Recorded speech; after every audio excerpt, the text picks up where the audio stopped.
From Hollywood, it's time now for... Johnny Dollar. Lieutenant Barry here. Oh, hi, Lieutenant. You're stepping on toes, Johnny boy. Who's now? Dr. Victor Palmquist. Here you had a chat with him. Just how do you chat with a clam? Whatever it was, he was very unhappy about it. He called you? Yeah, very snide, too. Said if we had any more questions, to leave him alone and call his lawyers, and to keep unauthorized people away from him. Meaning me? Meaning you. Well, what's he worried about? You've already got his wife's killer in jail, haven't you? Everybody buys that but you, Johnny. You said it before. I'm a hard sale. Meet me for lunch. I'll try to sell you.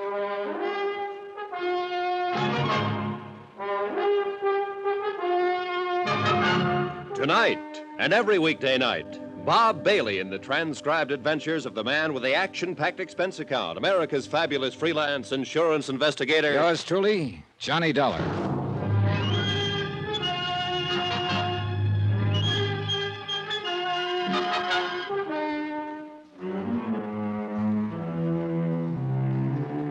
From Special Investigator Johnny Dollar, location Los Angeles, California, to National Underwriters Association, 1180 River Road, Hartford, Connecticut. Assignment, the long shot matter. Expense account continued.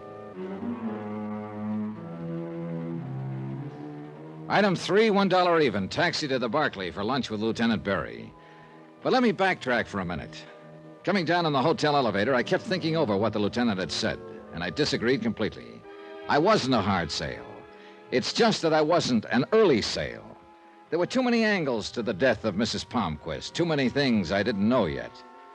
I got proof of that the minute I stepped outside the hotel. The white cad sedan parked directly across the street contained a real interesting combination of people. Eric Palmquist, the doctor's son, and Steffi Lund, the doctor's nurse. The moment they saw me, they did what every amateur sleuth does. They drove away as fast as possible, thereby becoming just as conspicuous as a second nose. By the time I reached the Barclay, Lieutenant Barry had ordered for both of us.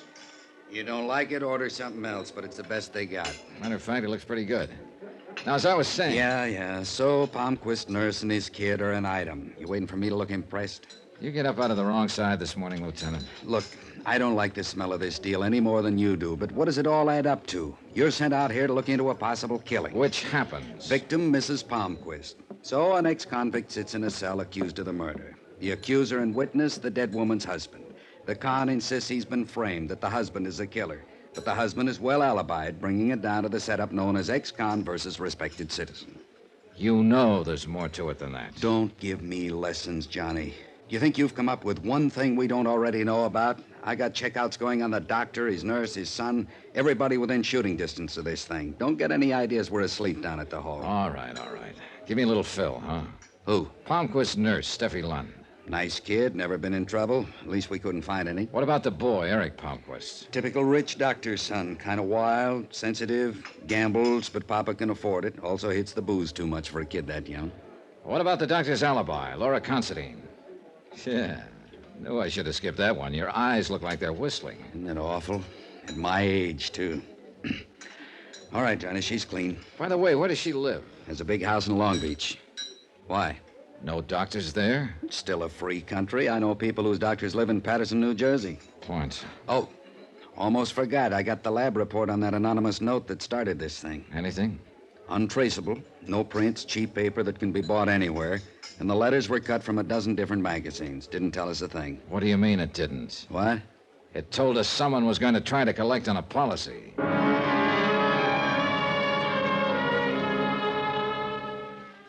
We knocked it around a little while longer, getting no place in particular.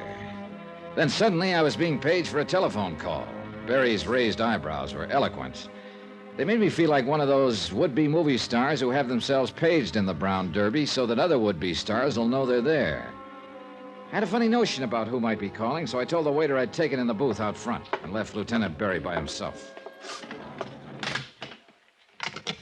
Johnny Dollar. Mr. Dollar, I'm so glad I found you. Oh? This is Steffi Lund, Dr. Palmquist's nurse. Well, the day's picking up. I'm sorry. I hope I didn't interrupt your lunch. You see, I called your hotel and they told me where you'd gone. I'm sorry. Well, don't apologize, Steffi. A working girl who drives around in a beautiful white Cadillac doesn't have to, you know. I'll explain about that. Why should you owe me any explanation? Please, Mr. Dollar, I've got to see you right away. It's terribly important. Mr. Dollar. Where are you? I'm at Dr. Palmquist's office. Can you come here now, right away? Okay, I'll be right over. And please, don't bring bring anyone along with you, will you? However you want it, you're calling the shots. Thank you. And hurry, please.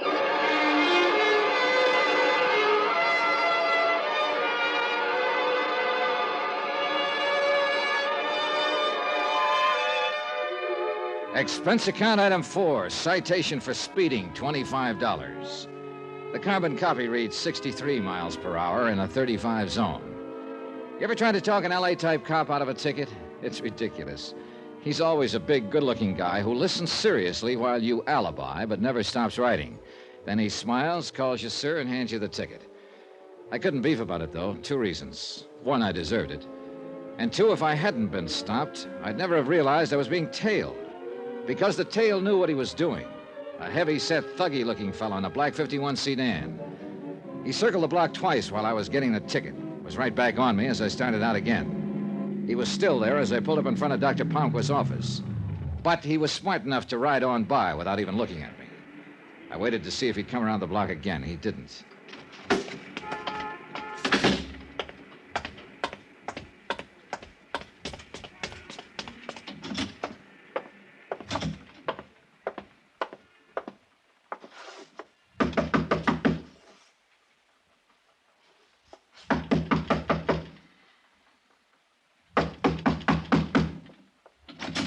Yes, sir. What is it?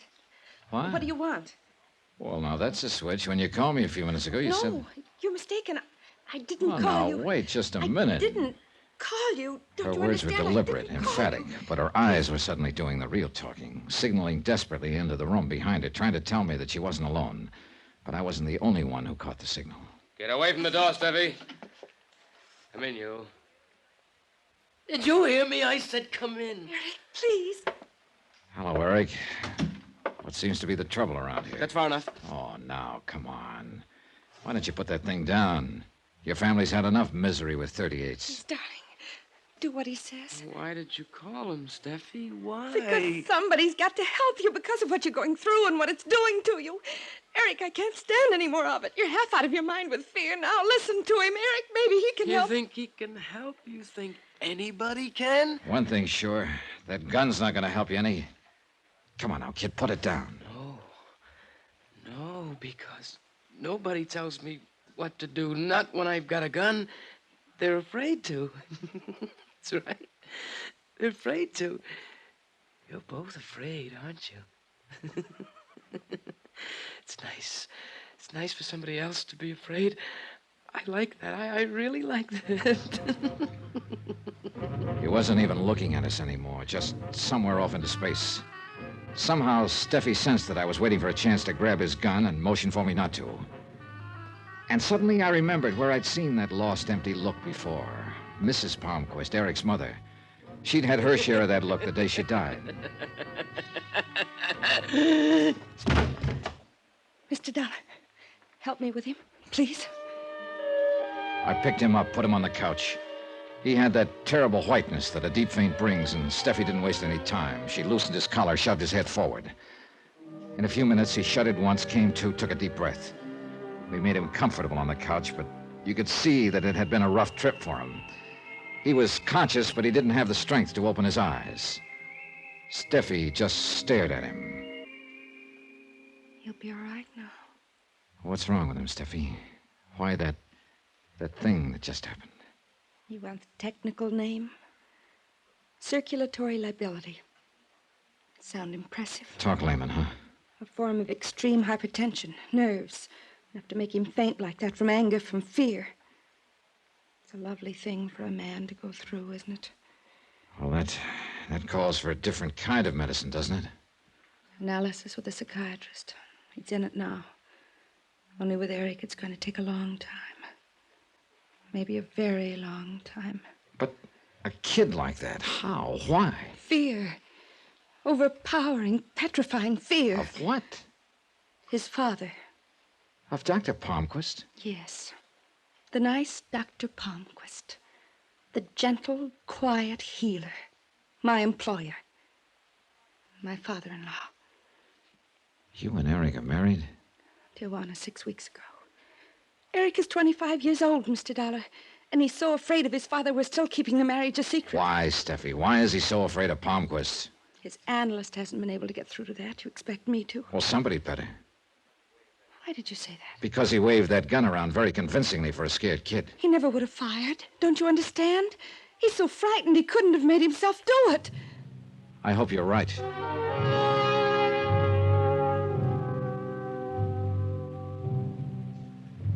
I didn't think it was quite the time to mention one small fact. That if Eric Palmquist was incapable of pulling a trigger, it might turn out to be a very good thing for him. As the sole beneficiary of his mother's will, he would soon have $100,000 in a nice, tidy lump. And if he really was afraid of his father, a piece of money like that could take him a long, long way from the parental fold. In fact, no matter which way you turned, you couldn't get away from the logic that Eric Palmquist might be regarded by some parties as a first-class suspect in the death of his mother.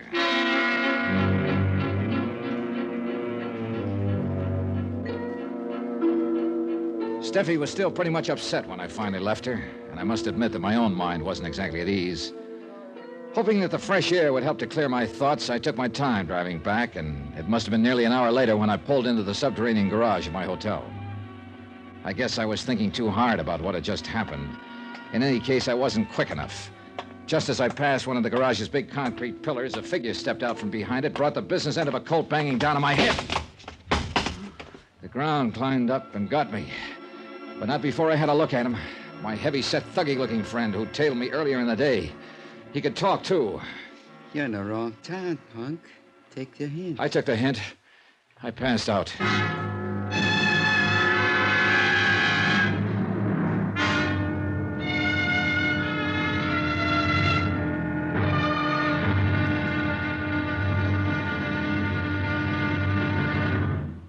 Now, here's our star to tell you about tomorrow's intriguing episode of this week's story. Tomorrow, a study in reactions. 3 of them. One by a man who should know, one by a man who doesn't, and another by a bullet. Join us, won't you? Yours truly, Johnny Dollar.